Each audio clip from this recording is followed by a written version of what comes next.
오늘도 하나님의 은혜와 사랑과 평강이 저와 여러분에게 넘치기를 간절히 축원드립니다. 빌립보 4장 8절로 9절 복받은 성도의 삶이라 하는 제목으로 말씀을 전할 때 이 말씀을 유튜브를 통해서 또 플레이스토어를 다운받아 든든한 교회를 통해서 듣는 분들, 또 TV 방송을 통해서 전국 전 세계에서 듣는 모든 하나님의 자녀들에게도 그리스도의 능력으로 복받는 성도의 삶을 갖추시기를 축원합니다. 세상의 원리나 우리 신앙의 원리나 비슷한 게 많잖아요. 기독교는 심는 대로 거두리라. 또 우리가 원인 없이 결과가 없다. 우리가 노력한 만큼 하나님은 열매를 주신다. 성경에 수도 없이 많이 기록되어 있습니다. 내가 믿는 하나님이 누구냐? 전능하신 분. 다시 말하면 맘만 잡수시면 못하는 것이 없어요. 죽은 자도 살리셨습니다. 문제가 해결됩니다. 그렇게 풍랑으로 심해도 주님의 말씀 한마디에 잔잔케 하셨습니다. 오늘 이걸 하셔야 돼요. 홍해바다를 육지같이 갈라버리고 반석에서 샘물이 터져 나오게 하시고 하늘에서 먹을 것을 내려다 주시고 요단강도 가르고 도끼가 빠졌지만 세상의 물 위에 떠오르게도 하시고 쓴물을 단물로 만들기도 하시고 살 수 없는 불치의 병자들을 다 살려주시고 귀신 들린 자를 귀신을 쫓아내서 온전케 하시고 불행과 슬픔과 괴로움과 낙심을 가지고 살아가는 자에게 소망과 용기와 희망을 주시는 주님, 오늘 그분이 히브리서 11장 6절 여기 계시다는 사실을 믿으시기를 바랍니다. 내가 믿는 하나님은 전능자요. 그 전능자가 내 안에 계시면 세상에 살아가면서 불가능이 있을 수가 없습니다. 모든 복된 삶은 주님께서 나와 함께 하실 때만 가능합니다. 교만한 사람들은 자기 노력으로, 자기 지식으로, 자기가 가진 것 가지고 되는 줄 알지만 그렇지 않습니다. 시편 1편에 보면 복 있는 사람이 있고 저주받은 사람이 있잖아요. 복 있는 사람은 악인의 길을 절대 쫓지 않아요. 죄인의 길에 서지도 않아요. 오만한 자리에 앉지도 않아요. 하나님 말씀을 주님 주야로 항상 묵상하고 산다고 했어요. 그랬더니 시냇가에 심은 나무가 시절을 쫓아 열매를 맺고 잎사구가 안 말라요. 계속적인 축복이 와요. 그 행사가 하는 일마다 형통하게 하신다. 그러나 악인은 그렇지 않아요. 다시 말하면 악한 사람들은 축복 못 받는 사람들을 보면 그 삶의 현장을 보면 악인의 길을 쫓고 죄인의 길에 서고 오만한 자리에 앉고 하나님 말씀을 듣지 않으려고 그래요. 그랬더니 바람에 나는 교와 같도다라고 시편에 기록되어 있습니다. 그렇기 때문에 우리 성도들은 복받기를 위해서는 성도의 삶이 얼마나 중요한가, 어떻게 사느냐, 이게 참 중요한 줄로 믿습니다. 복받는 사람은 복받는 삶을 살아야 한다는 것을 오늘 본문을 통해서 주시고 있습니다. 그래서 저와 여러분이 복받는 성도의 삶이라 하는 제목으로 말씀을 드릴 때 저와 여러분에게 큰 은혜의 시간, 축복의 시간이 되시기를 간절히 축원드립니다. 성도는 해서는 안 되는 일이 있고 또 열심히 해야 될 일, 힘써야 될 일이 있습니다. 사람이 구분할 줄 알아야 돼요. 여러분들이 믿음의 사람들은 자녀들을 위해서 기도할 때 하나님 내 자식 부자 만들어 주시고 출세하게 하시고 그게 중요한 게 아닙니다. 하나님이요 내 자녀들에게 지혜로운 자가 되게 하옵소서. 선과 악을 분별할 수 있는 능력과 또 하나님의 뜻과 마귀의 뜻이 무엇인지를 분별할 수 있는 영적인 능력을 달라고 기도해야 됩니다. 그래서 내가 해야 할 일이 뭐고 하지 말아야 할 일인지 그 정도도 구분 못하니까 마지막에 말년에 망신을 당하고 살아가는 겁니다. 여러분, 그리스도인으로서 해서는 절대로 안 되는 일이 있습니다. 성경을 찾아보니까 고린도후서 6장 14절 보니까 믿지 않는 자들과 멍에를 같이 하지 말아야 한다 그랬어요. 여러분, 악한 사람들과 함께 같이 놀면 나도 악한 자가 돼요. 제가요 내 평생 동안 죄송하지만 담배는 손 한 번 대본 적이 없고 술, 맥주 이런 거 만져본 적도 없습니다, 솔직히. 그런데 어떤 때는요, 야 목사님 술 먹었나 봐. 이상하다. 나중에 했더니 술을 곤드레로 막 먹은 사람들의 그룹 옆에 전도하냐고 5분을 있었는데 그게 몸에 뱄나 봐요. 얼마나 힘들었는지 몰라요. 여러분, 악한 자들과 함께 있으면 그렇게 되는 거예요. 베드로가 왜 그렇게 수제자로서 예수님을 배신했습니까? 멀찌감게 떨어져서 세상 사람들 옆에서 불 쬐고 있다가 예수를 부인하고 저주까지 하고 배신을 한 것입니다.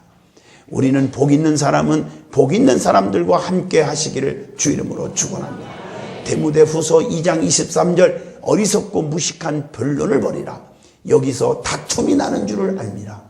두 번째, 변론을 하지 말아야 돼요. 여러분 자꾸 해명하려고 하고 답변하려고 하고 그러지 마요. 어리석은 사람들이 그래요. 거기서 싸움이 일어나는 거예요. 세 번째로는 에베소 5장 18절에 술 취하지 말라. 이는 방탕한 것이니 오직 성령의 충만함을 받으라. 주초를 금해야 된다는 얘기입니다. 또 잠언서 24장 1절이나 시편 37편 1절에 보면 악인의 형통을 믿음의 사람들은 절대로 부러워하지 말아야 한다. 왜 그렇습니까? 악한 사람도요, 부자로 잘 사는 사람이 있어요. 출세하는 사람이 있어요.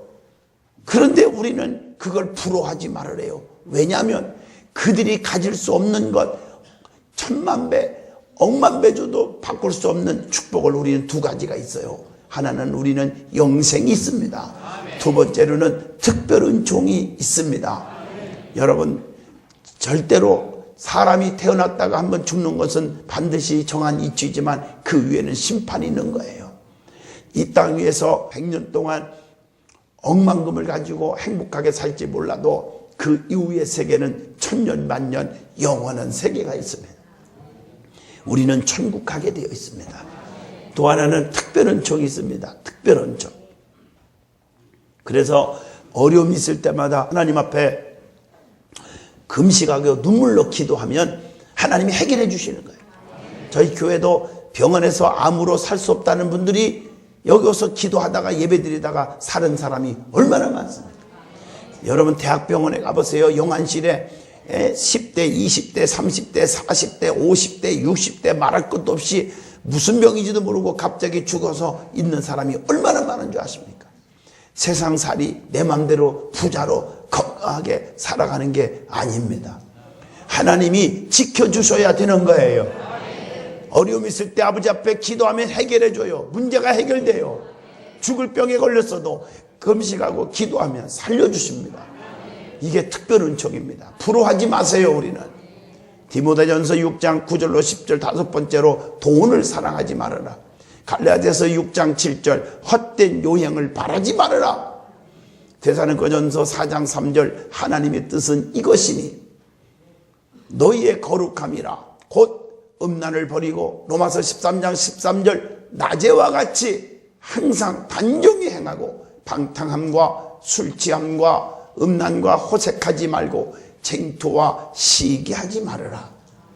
우리 믿음의 사람은 아름다운 삶을 사시기를 축원합니다. 자, 두 번째로 그리스도인으로서의 힘써야 할 일들이 있습니다.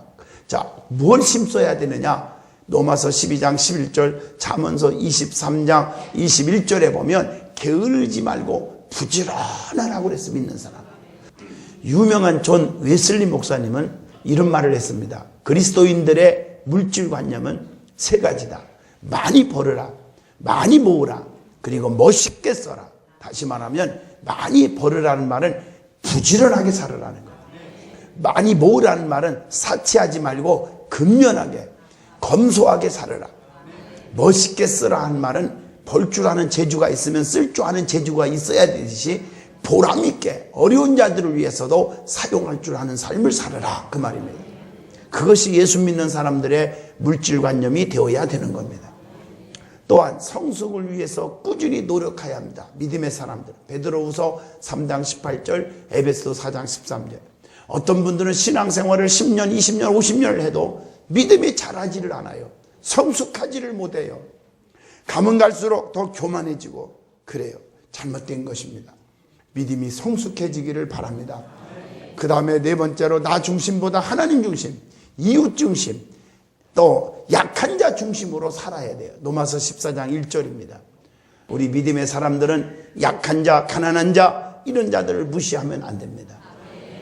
마태복음 8장 5절로 13절에 가버나움 한 백부장은 종 하인 하나가 중풍병으로 다 죽어갈 때 팽개치지 않고 살려달라고 우리 주님 앞에 애원하다가 그 하인을 살려낸 거 아시지 않습니까? 여러분, 나보다 못 배우고 가난하고 등록한 지 얼마 안 되고 이런 자들을 섬기는 것이 교회의 사명인 줄로 믿습니다. 로마서 12장 12절에 보면요, 소망 중에 늘 즐겁게 살아라 그랬고, 고린도전서 15장 31절 보면 자신을 이기기 위한 싸움을 하여야 한다고 가르쳐 주고 있어요. 그리고 고린도전서 10장 31절 보면 오직 하나님의 영광을 위해서만 삶을 살으라고 그랬어요.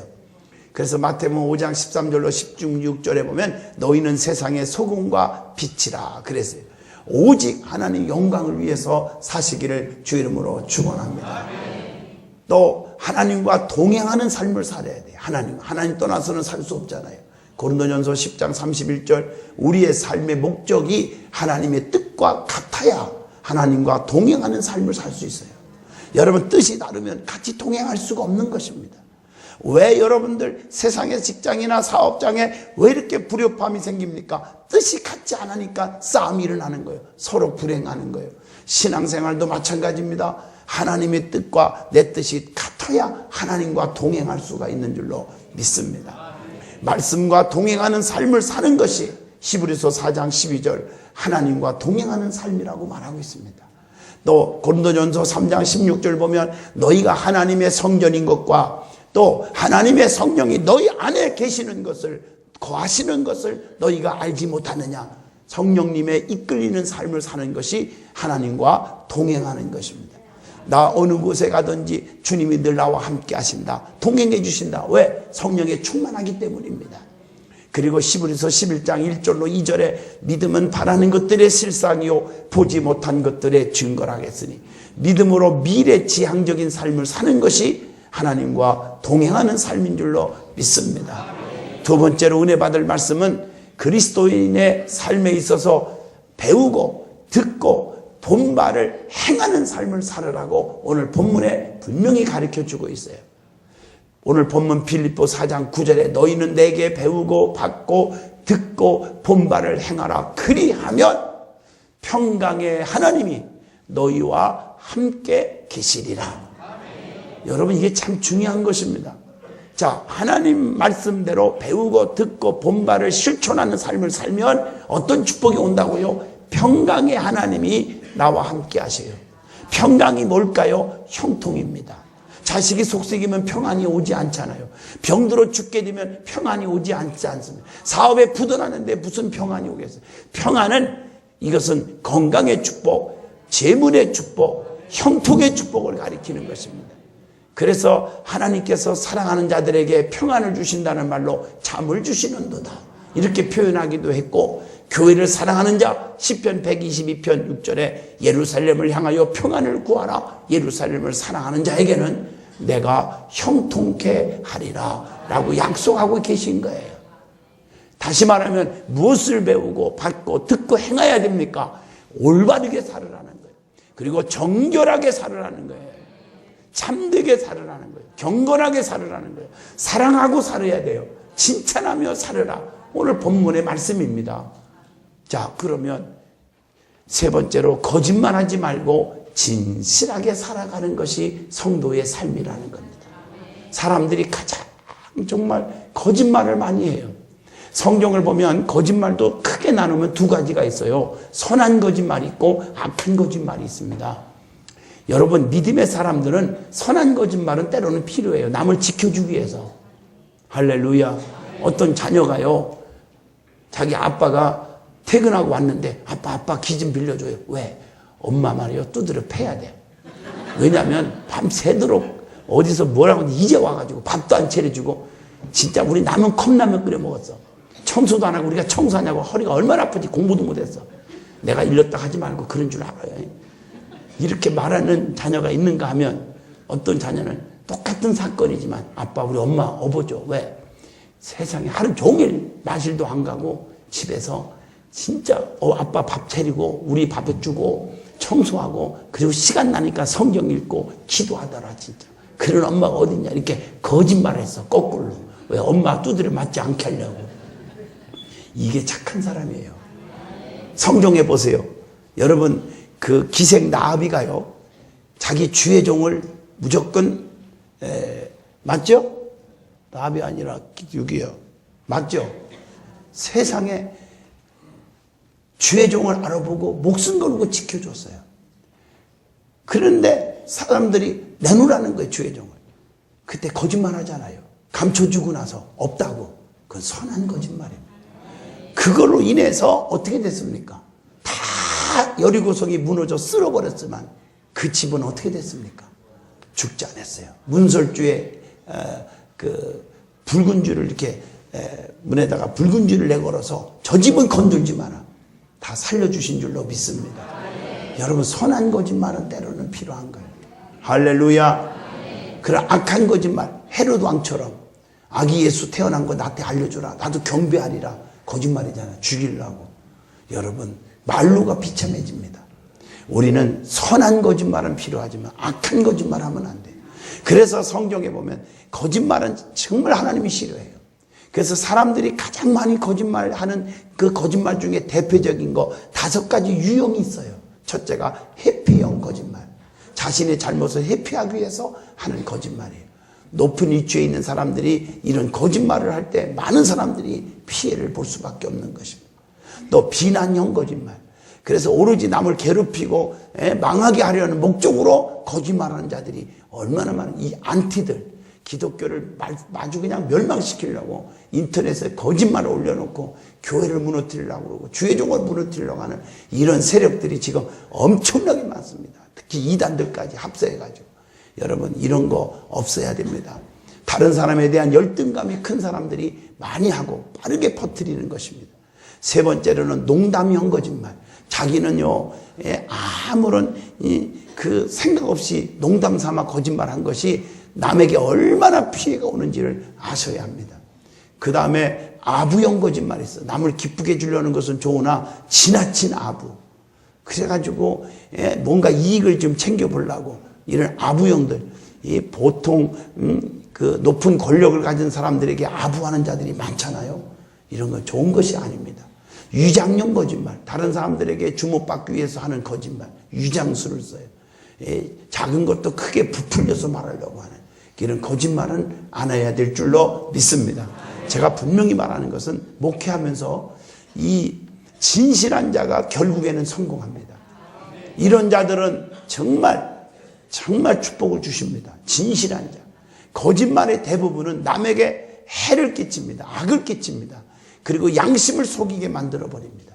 이런 것은 없어야 될 줄로 믿습니다. 그 다음에 네 번째로 칭찬하기를 인색하지 말아야 돼요. 이게 올바른 복 있는, 복 받는 성도의 삶입니다. 칭찬하면 10가지 계명이 있어. 칭찬의 10가지 계명. 그게 뭘까? 첫째, 소유가 아닌 재능을 칭찬하라. 넥타이가 참 멋있네요. 이런 말보다는 역시 패션 감각이 뛰어나네요. 아멘이 소풍 가졌습니다. 사람들이 원하는 것은 능력입니다. 능력을 인정받는 순간 둔재가 천재로 바뀌는 것입니다. 사람들이 원하는 것은 능력입니다. 이걸 아셔야 돼요. 두 번째, 결과보다는 과정을 칭찬하세요. 돈 많이 벌었네요. 그게 중요한 게 아니에요. 그동안 얼마나 눈물로 기도했겠습니까? 대단하십니다. 아멘 하십니까? 이게 얼마나 중요한데 과정을 무시하면 안 돼요. 할렐루야. 세 번째, 타고난 재능보다는 의지를 칭찬하는 것이 중요합니다. 머리 하나는 머리 하나는 타고 태어났네. 아주 그거보다 성실성을 누가 따라가겠어요? 하는 게 낫지 않겠어요? 네 번째, 나중보다는 즉시 칭찬하라. 옛날 10년 전, 20년 전 얘기하여 소용이 없습니다. 현재 칭찬거리를 가지고 즉시 칭찬해 주는 것이 축복인 줄로 믿습니다. 다섯 번째로, 큰 것보다는 작은 것을 칭찬해야 돼요. 별거 아닌 일에도요, 와! 하고 위력을 발휘하는 거예요. 여러분, 물 한 방울이 모여서 큰 강을 이루듯이. 여러분, 홈런만 치려다가 헛방맹이를 칠 때가 있잖아요. 그러다 나중에는 홈런을 치면 모든 게 극복이 되잖아요. 작은 것도, 정말, 칭찬할 수 있어야 됩니다. 그 다음에 여섯 번째로, 애매모호한 것보다 구체적으로 칭찬해 주는 것이 아주 중요합니다. 참 좋은데요 보다는 이 가을 분위기에 참 어울리네요. 얼마나 멋있어요. 할렐루야. 또 우리가 사적으로 보다 공개적으로 칭찬하라. 여러분, 아무도 없는데 혼자서 당신은 최고 멋져. 그리고 뒤에서 뒷북치지 말고. 사람들 잔뜩 해서 저분은 정말 착한 분이야. 저분은 참 귀한 분이야. 칭찬해 줄 수 있는 사람이 돼야 하잖아요. 아멘 하시죠? 예. 그리고 장본인이 없을 때 그 남긴 칭찬은요, 그 효용 가치가 10배 나타나는 겁니다. 그걸 아셔야 돼요. 없는 데서 더 칭찬해 주세요. 자, 8번째, 말로만 그치지 말고 보상으로 칭찬해 주라. 우리 딸이 이번에요 1등 났어요. 그러면 한 통 내야겠네. 그러지 말고요. 칭찬은 그게 아니에요. 내가 한 통 쏘겠어. 당신 딸 1등 났어요. 얼마나 축하할 일이요. 그런 자가 돼야 돼요. 얻어먹으려고 하지 말고. 9번째, 객관적인 것보다 주관적으로 칭찬해라. 참 좋으시겠어요 보다는 동감이 뜻이 있는, 즉 제가 다 신바람이 나더라니고 당신 때문에 내가 이렇게 신바람 날 수가 없어. 얼마나 아름다워요. 할렐루야.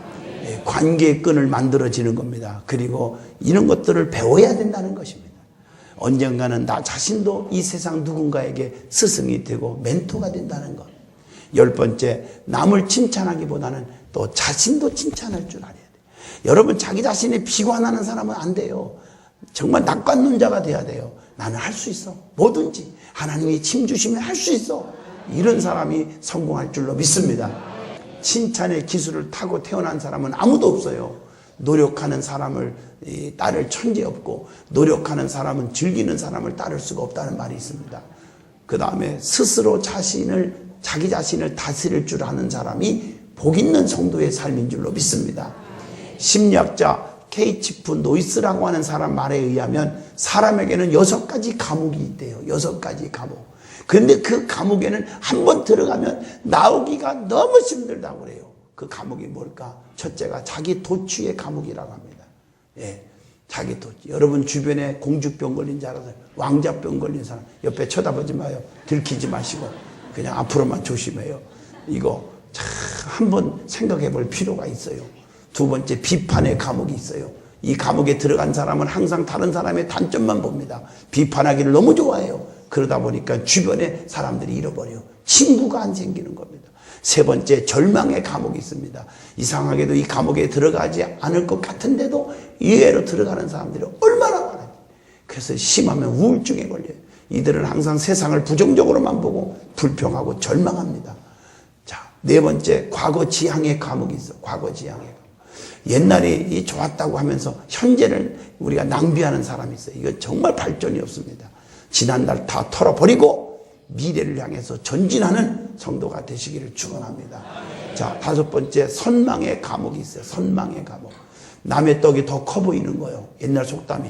이 속담이 꼭 들어맞는 감옥입니다. 내 떡의 소중함을 모르고 남의 떡만 크게 보이는 거. 잘못된 겁니다. 6번째, 질투의 감옥이 있대요. 질투. 남이 잘 되는 것을 꼴을 보지 못하. 괜히 배가 아파. 그래서 위장병 걸릴 수가 있어요. 조심해야 돼요. 할렐루야. 이 감옥에서 벗어나기를 주 이름으로 축원합니다. 5번째로 그리스도인의 참된 삶에 대해서 말씀을 드리고자 합니다. 자, 그리스도인들이 어떻게 참된 삶을 사느냐. 정결에 대해서는 다니엘서 1장 8절 절대로 변하지 말고 지켜야 합니다. 변하면 안 돼요. 그리고 고린도전서 6장 19절 보면은 우리의 몸이 성령의 전인 줄을 알고 살으라고 그랬어요. 자, 그러면 언어에 대해서는 어떻게 살아야 되느냐? 자, 마태복음 12장 34절로 37절 보면요. 자, 선한 마음을 가지고 선한 말만 하라고 했어요. 선한 말만. 그리고 야고보서 1장 26절 혀를 제갈목에서 온전한 사람이 되라고 했어요. 얼마나 아름다운 말이에요. 자기 혀를 제갈목이지 아니하고는 자기 마음을 속이면 이 사람의 경건은 헛것이라고 했습니다. 그리고 마태복음 7장 1절 비판을 받지 않으려거든 비판하지 말라. 그 비판한 것 때문에 너희가 비판을 도리어 받게 된다고 그랬어요. 남을 비판해서는 안 될 줄로 믿습니다. 그리고 계시록 21장 8절 거짓말을 해서는 안 되겠죠. 자, 교회에서 참된 삶이 그러면 무엇일까? 교회는 자, 베드로전서 4장 10절 보면 안디옥 교회 성도들처럼 봉사와 구제가 있어야 되겠고, 또 예루살렘 교회 성도들처럼 전도하는 일, 헌신하는 일이 있어야 돼요. 디모데후서 4장 1절로 5절입니다. 그리고 디모데후서 3장 14절이나 사도행전 17장 10절 말씀처럼 베레아 교회의 성도들처럼 예배와 교육이 있어야 될 줄로 믿습니다. 결론을 내립니다. 우리 하나님은 애모를 보지 않고 중심을 보십니다. 골로새서 3장 25절 불의를 행하는 자는 불의의 보응을 받으리니 주는 애모로 사람을 취하심이 없느니라 라고 말씀했어요. 사람은 겉보고 판단해서 상처받고 실망하고 믿음 뚝뚝 떨어지는 거예요. 하나님은 중심을 보시는 줄로 믿습니다. 하나님은 과거를 보지 않고 현재를 본다고 요한복음 8장 11절, 또 하나님은 행위를 보지 않고 믿음을 보신다고 에베소 2장 9절 말씀하고 있어요. 행위에서 난 것이 아니니 이는 누구든지 자랑치 못하게 함이니라. 그래서 성경을 보면 주님은 중풍병자의 믿음을 보시고 마가복음 2장 5절에 고쳐주셨잖아요. 예수께서 저희의 믿음을 보시고 중풍병자에게 이르시되 소자야 네 죄사함을 받았느니라 하시니 이 자가 깨끗이 나았습니다. 마가복음 10장 52절 주님은 소경 바디메오의 믿음을 보시고 눈을 뜨게 하셨습니다. 수로보니게 여인은 딸 하나가 있는데 미쳤어요. 얼마나 발작하고 얼마나 가슴이 아파. 정신병으로 말이에요. 그래서 예수님 앞에 고쳐달라고 했더니 개들에게 던짐이 마땅하도다. 이 말을 들었으면 여러분 같으면 안 고쳐주면 좋지 뭐야 하고 여러분은 덤볐고 혈기 부리고 아마 그랬을 거예요. 우리 교회는 그런 거 없지만 또 딴 데 가보면요 그냥 장로님들에서 삿다지라고 목사한테 대들고 그럴 수도 있어요. 그런데 오늘 이 수로보기의 여인은 그 말을 듣고도 가슴 아픈 일이잖아요. 그런데도 맞습니다. 내가 개만도 못한 여자예요. 그러나 개들도 상 아래 버려두는 부스럭이라도 주워 먹지 않습니까? 그 말을 하자마자 주님이 뭐라고 한 줄 아세요? 여자여 네 믿음이 크도다. 네 소원대로 되라. 즉시로 딸이 온전해졌어요. 만약에 이 믿음이 없었다면 이 딸이 미쳐갖고 물에 빠져 죽었는지 어디 가서 산꼭대기에 떨어져 죽을지 불안한 거 아닙니까? 시집도 못 가고요. 그런데 이 딸이요 세상에 온전해지는 바람에 그 나머지는 성경에 안 나와서 꿈에 될 수는 없지만 너무 멋진 남자를 만나서 아기도 한 10명 낳고 행복하게 살았는지 모르죠. 그랬을 거예요 아마요. 아멘 하십니까? 하나님은 정확히 판단하십니다. 여러분들의 믿음을 보시고 하나님은 여러분에게 축복하신 하나님이십니다. 복받는 일을 하는 성도의 삶을 보시고 복을 주시는 하나님이십니다. 하나님의 축복이 은총이 저와 여러분에게 넘치기를 주의 이름으로 축원을 드립니다.